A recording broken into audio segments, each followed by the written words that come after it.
most occasions when young players break through, you get in the team through injuries. It was no different for myself. You have to be playing well at the right time when possibly people aren't playing as well in the first team, and they get a few injuries, and then the management thinks, well, he's worth a chance because he's doing reasonably well.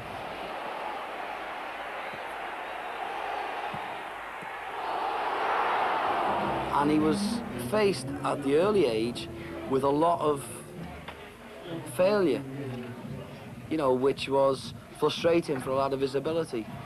At the age of 18, 19, he hadn't quite broken through, which for a player of his ability, because he had that at 18. Mark should have been playing first team for somebody at 18, at 17 or 18. If you like, United kept the world from seeing what they saw at 19, 20. He got there because Ron Atkinson was running out of centre forwards. I think the management at that time, they felt I didn't work hard enough on my game, really.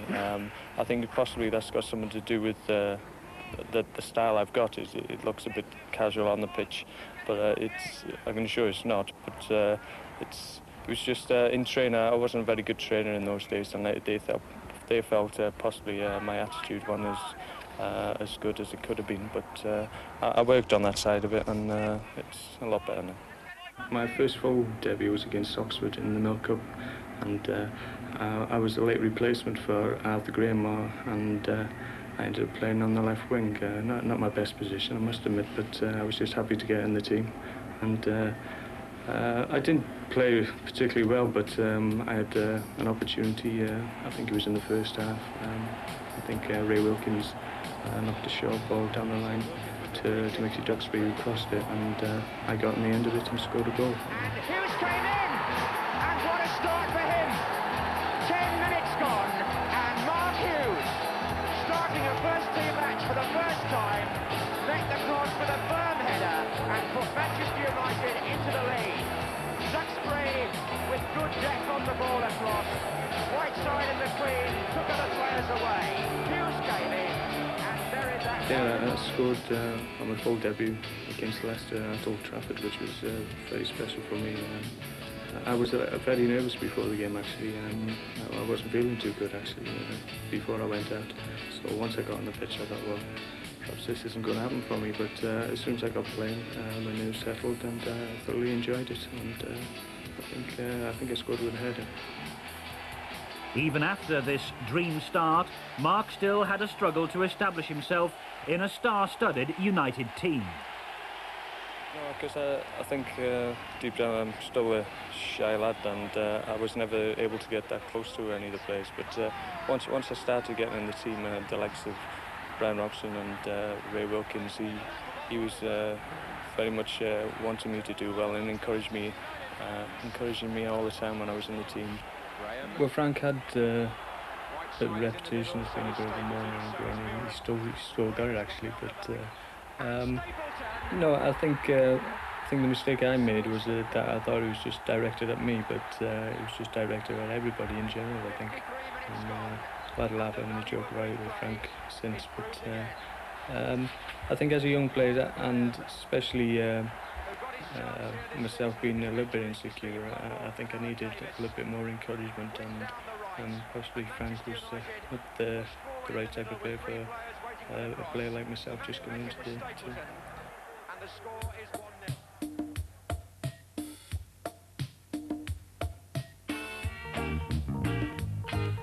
1-0. In May 1984, after only 4 full first-team games for United, Mark was called up to play for Wales against England at Wrexham.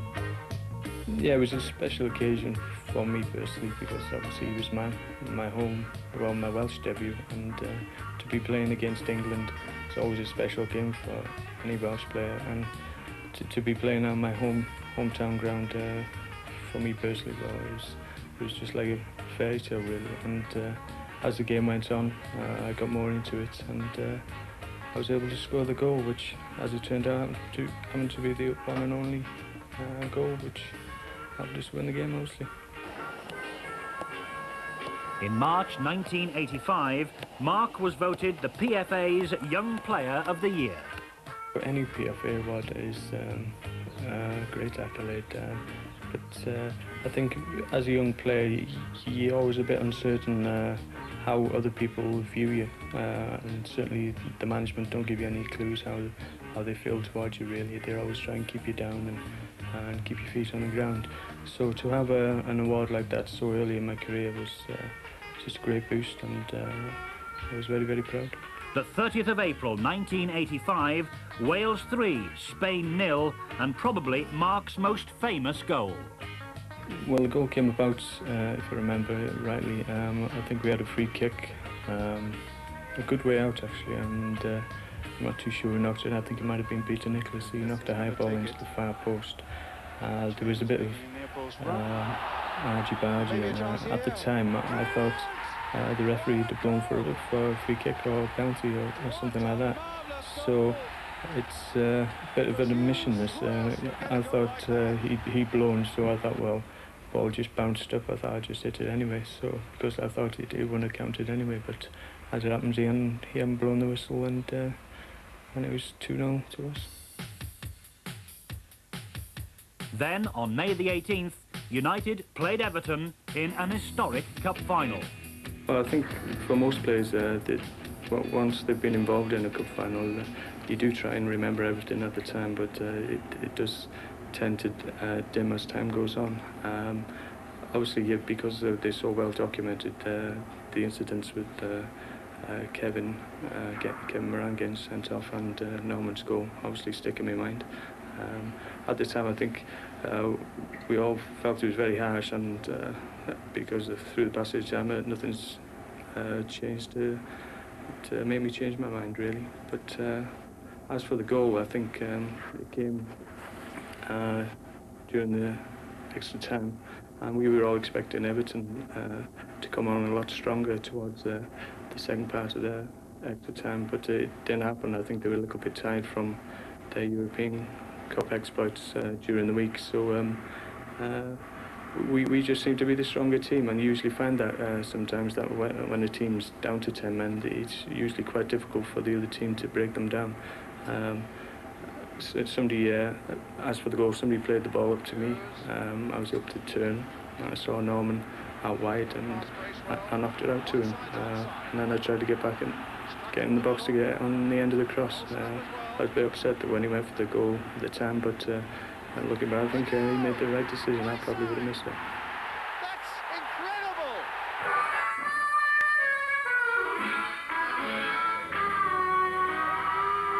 Unfortunately, in the next season, 85-86, things started to go wrong. Yeah, well, I had a few problems that I was drinking a little bit too much, but it wasn't as bad as it was made out, really. The problem I had was that I'd always enjoyed coming back to Raven and Wrexham and just have a few drinks with all my old friends and whatever, and I just kept that till a Saturday and a Sunday, really.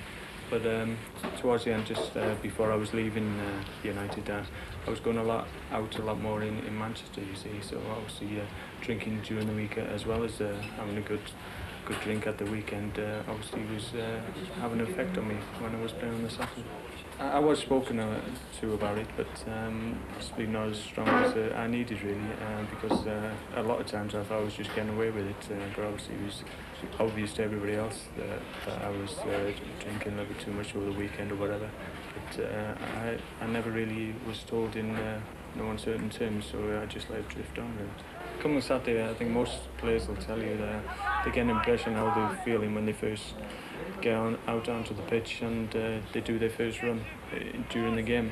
And I was finding towards the end of the season that my first 3 or 4 runs, I mean, it just felt there was nothing there, you see. So obviously the whole of the game from that point on was going to be a struggle, because obviously you feel you're not right physically, so obviously your confidence goes down a little bit, and then you're not doing runs that normally you would be doing, because you're trying to save yourself for the whole of the game, so it affects you that way. You've got to realise that you're in a profession where you've got to look after yourself. If you don't, your performance is affected. So when I went to Barcelona, obviously I didn't have anyone there over with me to go out with, so obviously it stopped overnight with me.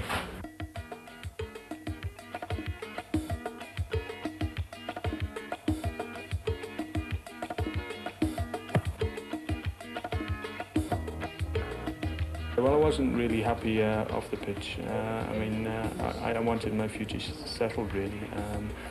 I wasn't really able to get used to the idea of going to Barcelona, and deep down possibly, well, I know that really I wanted to stay here. I just wanted to have a good contract at United and be able to spend the rest of my career there. But things just drifted on, and I ended up signing for Barcelona. But unfortunately, I wasn't able to tell anybody for 4 or 5 months before I actually went, so that put a lot of extra pressure on me. And being a young lad, I was only about 21, 22 then, and it just got a bit too much really.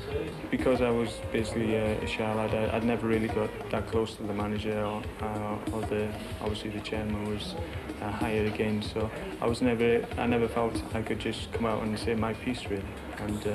And because I was on a low salary contract at that stage, they obviously felt that I was just going to see my contract out, which if I'd have told them that wasn't my intention, then possibly things might have been different. But I think it was just lack of communication and myself letting things drift really. The fans were very good to me actually.